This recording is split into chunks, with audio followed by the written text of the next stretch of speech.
Hi, I'm Melissa, and this is the Book Break. And today on the show, we're talking about anthologies. What's it like to publish them, be an editor, and be an author? So I'm really excited today to bring in three people that work together on an anthology called Gilded Glass. It happens to be the book above my head.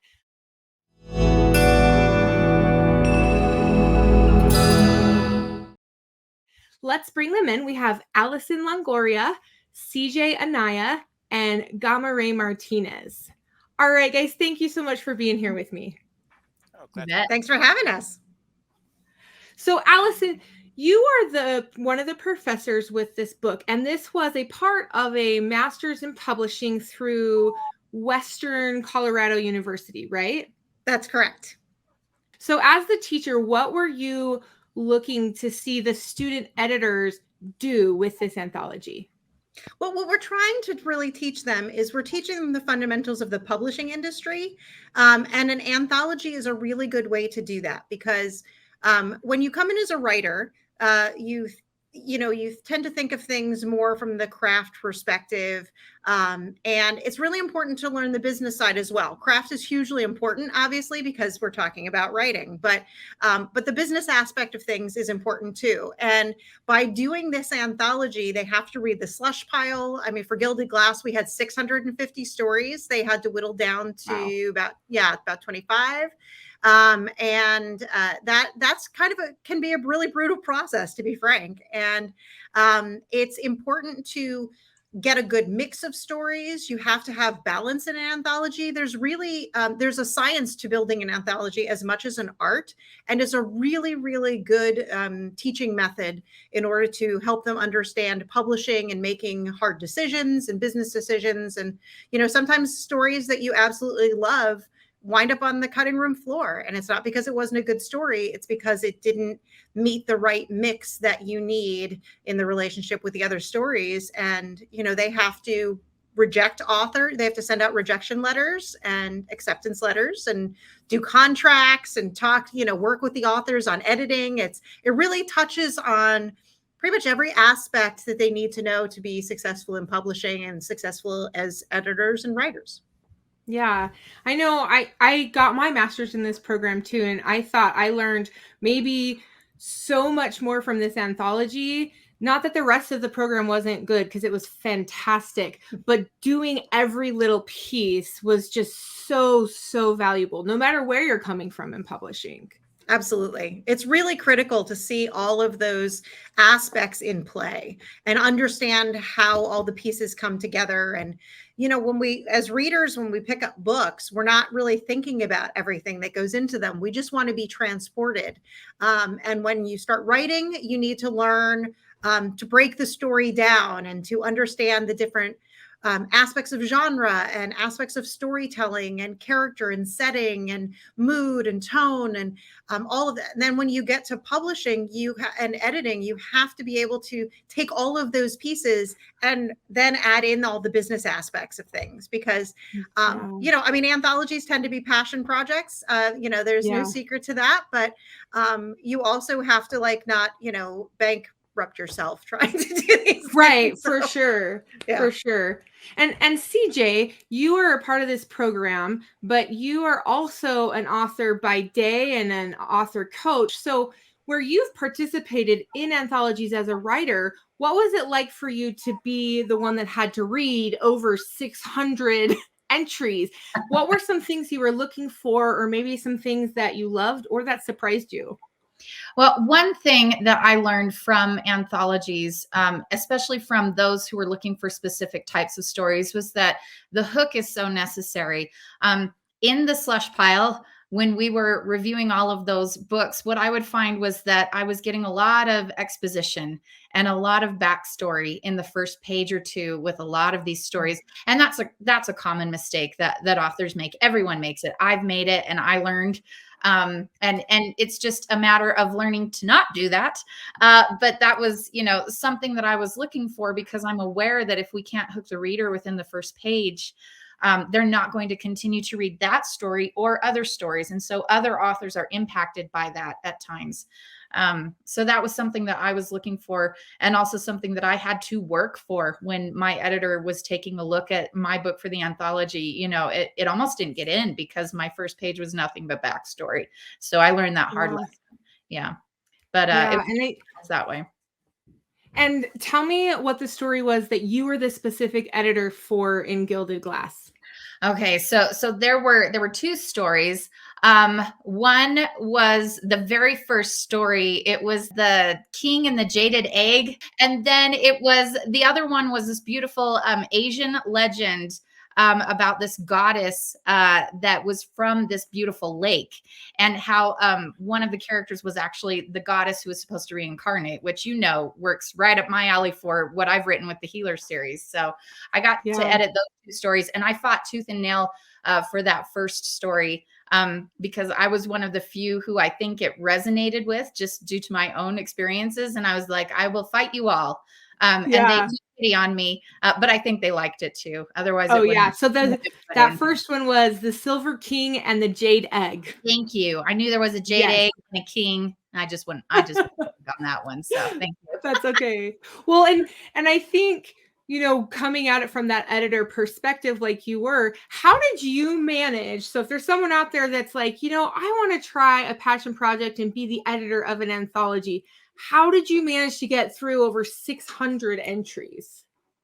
Oh, you really have to take it in bite-sized pieces. If you sit there and think that you're going to get through all of them in a weekend, you are sorely mistaken. And you need fresh eyes, you know, you really do, because you want to give every story a fair shot. But you also want to consider the rules that you have in place. So for those that weren't following the rules, if there were submission guidelines issues, then it could have been a good story. But if they didn't follow the rules for submitting, then that was one story that I wasn't going to look at. Because we want it to be fair. If you didn't write according to the theme and what the stories were supposed to be about, then then we didn't look at it. Although I did have one story trick me. One story I kept thinking, surely there's going to be something about, you know, mirrors and reflections. I was like, it's coming. I know it's coming. It did not come. And I read that whole thing and I was like, womp womp. So, you know, it was a total bait and switch in that respect. But you just learn to have a little more patience, to take some breaks, because you really want to give every story a fair shot. You do. Yeah. Well, and now I want to go to Gama, because Gama, you're an author in the Gilded Glass anthology, and your story was called Blood Forest. And you're also a traditional author. You have many books out. You even have a book out from one of the big 5 publishers. So why do you think, first of all, it was important for you to write a story for this anthology? A couple of reasons. One, a short story gives you practice in just the whole story process without having to invest all the time you would in a novel. And it also allows you to play with things that, you know, may be a little too risky for that may not be things you're told not to do. You can play with them, and if it doesn't work out, you don't lose as much as you do in a novel. For instance, I started Blood Forest by the character looking into a pool and seeing their own reflection, which ended up not being anything because they were a vampire, but it was something that was kind of a risk, but I could do it a lot easier in a short story than a novel. So that's the big part of it. It's just the experimentation. Yeah. Well, speaking of the experimentation, you are by trade a fantasy writer, but you did something new with this story than you have done in your other novels, which I loved. But why don't you tell us a little bit about that? It had a strong romance element, as I believe you're referring to. Yeah.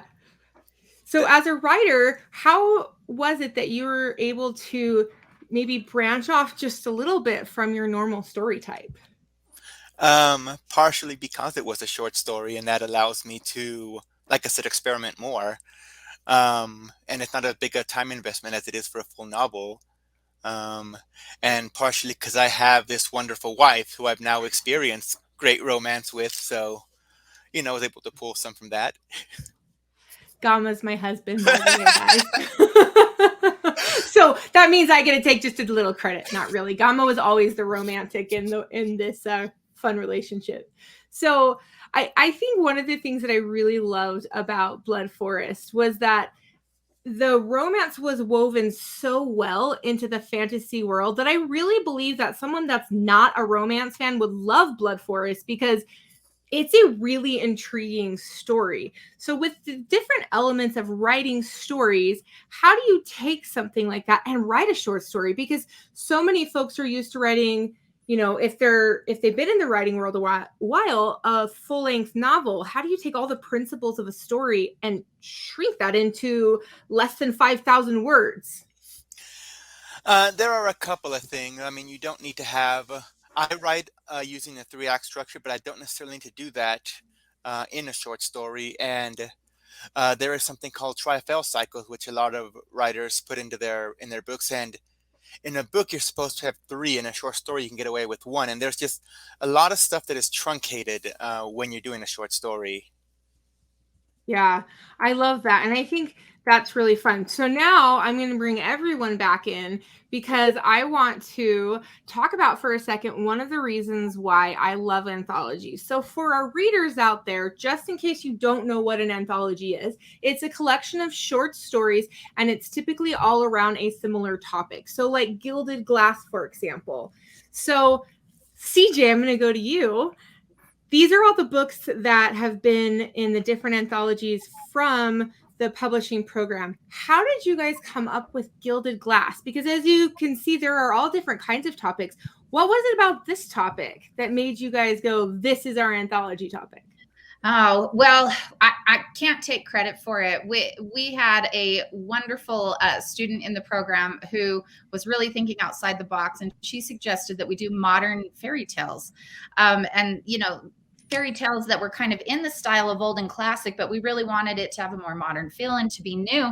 So we kind of landed on Mirror Mirror. And I think we loved that, but we didn't realize that Mirror Mirror was going to be, you know, the a title that was probably used quite a bit. And so we still wanted to keep to that theme, but we had to change it around a little bit to Gilded Glass. And the idea is that things are not quite what they seem. That reflections of yourself can be a little bit different. You can hide the real you. There were just all sorts of themes at play. And I think that those who wrote these stories and got them in, they really did a good job playing off of that. But that's how the idea was born. One student had a fabulous idea. We riffed on it. We built upon it. And then we were able to work together to make that happen with all these wonderful authors. Yeah. So.